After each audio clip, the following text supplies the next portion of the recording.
Hey friend, welcome back to The Gentle Reset, your no judgment zone for creating a home that actually works for you. I'm Allison, ADHD, home and systems coach, former occupational therapist, and mom of two, and I'm so glad you're here.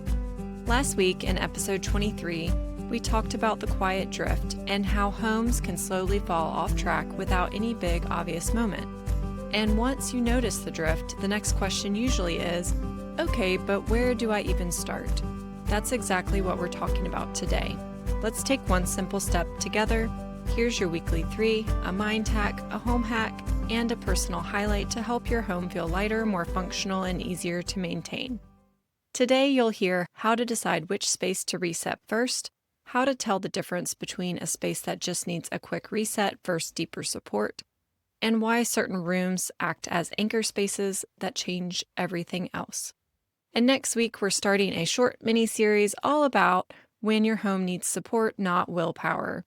So make sure you're following so you don't miss it. Let's jump in. Here's your mindset shift I want you to hear today. Not all mess is created equal. Some rooms feel heavier than others, emotionally, mentally, even physically. And especially if you have ADHD, certain spaces can drain your energy fast because you feel this more intensely. The constant visual clutter, unfinished tasks, and friction. You may notice you're so distracted by the clutter that you can't even focus in that room. You feel completely paralyzed that you can't even get started. Your nervous system is overloaded, even when it may not look that bad. So a space can technically be tidied but still feel heavy. And that's why starting where things look the messiest doesn't always work. The goal isn't to start where the clutter is the worst. It is to start where relief will be felt the fastest. Feeling stuck doesn't mean anything is wrong with you. Most of the time, it means your ADHD brain is overloaded and doesn't know where to begin, especially if you've tried all the things and nothing has stuck. That's information you can use, not a sign you failed. So let me walk you through exactly how I decide where to start, both in my home and with my clients. It's not a formal process, it's just me paying attention to what's not working. I ask 3 simple questions. First, which space do you avoid the most? This is the one you walk past quickly and try to ignore, the one you shut the door on, the one you tell yourself, I'll deal with that later. Maybe it's a hall closet that became a dumping ground, or a playroom that feels impossible to clean up, or your office that you avoid because it makes you feel behind the second you sit down. Sometimes you don't even see the piles anymore. They just blend into the background. And that's a form of home blindness. And avoidance is a big clue. The longer it gets put off, the heavier it feels because it's still sitting there waiting. Second, which space costs you time and energy every single day? This one shows up in real life. You're late because you can't find things. You're rebuying items you know you own. You're frustrated first thing in the morning because the flow just isn't there. And for a lot of ADHD moms, this looks like scrambling out the door, always running late, kids forgetting things, paperwork getting lost, decision fatigue before the day even starts, and laundry baskets full of clean or dirty clothes and not knowing what to wear. The third question to ask is, if this space worked better, what would actually change? Would mornings feel calmer? Would you move slower? Would you feel less irritable and rushed?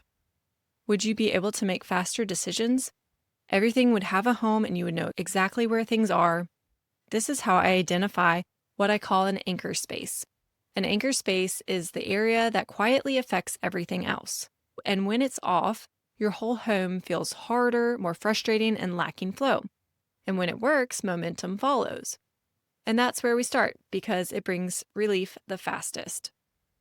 Let me make this more real with an example from my own home. For me, my anchor space is my kitchen, flowing into our home entry or drop zone. When those spaces are off, I feel it immediately.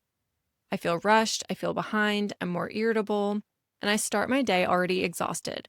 When the counters are cluttered, backpacks don't have a home, shoes are everywhere, papers are floating around, my nervous system is already on edge before breakfast. But when that space is working, everything feels easier. I can move slower. I'm not yelling at my kids because we can't find socks. They can grab what they need without asking me a million questions. And I'm not spending my mental energy problem solving first thing in the morning. That's why I reset my anchor space first. Not because the rest of the house is perfect, it usually isn't, but because when that anchor space works, I have more capacity for everything else. That one reset gives me momentum, and it reminds me that my home doesn't need to be spotless. It just needs to be functional and support me and my family. Now, here's the important part. Sometimes a reset is enough, and sometimes it's not. If you reset a space and it feels better, but then it falls apart again and again, that's not a lack of organization or a motivation problem. It usually means one of three things. The system doesn't match how you're actually living. It may have too many steps. The space has outgrown its original setup. Life stages have evolved. Or there are too many decisions for one brain to carry alone. This shows up a lot with spaces like offices, closets, and paper-heavy areas.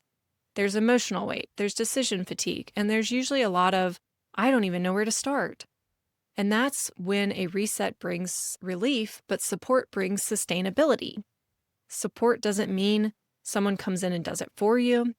It means someone helps you see the space differently. Someone helps you simplify the decisions. Someone helps you build a setup that actually fits your life, not the version of your life you think you should have. That's why I love room and closet makeovers. We focus on one space, we remove the friction, we create something functional and realistic for your life and your ADHD brain. And once that space works, everything else feels more possible. So if you've been resetting the same space over and over and thinking, why can I not just keep up with this? It might not be a reset you need next. It might be support. Sometimes having someone help you see the space differently is what makes the change last. If this sounds like you, then I invite you to schedule a curiosity call with me. It's a quick call to see where you're getting stuck and what I can do to help support you. I would love to chat with you, so the link is in the show notes. Go ahead and schedule now. I have limited spots each week. Here's what I want you to take away from today. Not all spaces carry the same weight. Some affect your energy, focus, and mood more than others. The best place to start is where relief will be felt the fastest, not where things look the worst. Anchor spaces create momentum when they work. And if a space keeps falling apart, it doesn't mean you're failing. It may be asking for deeper support. A reset can bring relief. Support is what helps it stick. Well, that's it for today, friend. If you can relate to this episode, then other ADHD women could too. Will you share it with a friend? I truly appreciate your support in listening to this podcast. Remember, one small shift at a time creates momentum. You're doing better than you think, and I'm so proud of you. See you next week on The Gentle Reset for another weekly 3.